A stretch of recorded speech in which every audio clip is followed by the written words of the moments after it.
She comes from my village. She's called Nyamira Momanyi. And you also know that I am Momanyi, Jerusha. That means we share that name from the same parents. I want to congratulate this girl because she had not, that we are not even able to explain. We are so happy. The people of Nyamira are so happy. The people of Kenya are so... And it really is not a preserve of the Honorable Jerusha Momanyi. They are not related. They just come from the same area. Thank you very much. Honorable Osoro, for the avoidance of doubt, in Africa we don't have cousins. Yeah, we don't. We are brothers and sisters.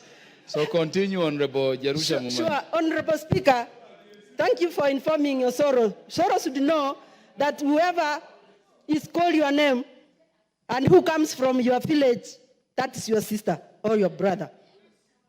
I'm so grateful that Huldah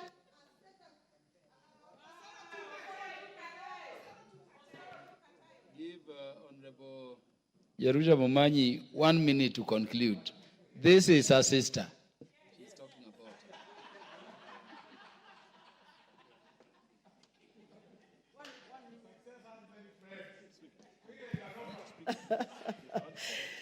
We are so happy. That is why Osoro is also excited like I am excited.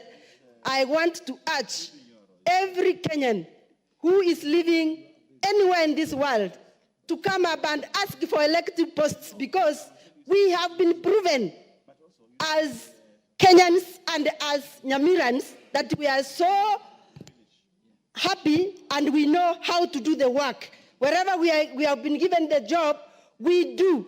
It is because of the hard work of Huldah, because of high resilience and the love that she had for his people. That's why she has been elected. We wish her the best. We wish her success as she moves along, and we know from her we have the future president. Thank you, Mr. Speaker.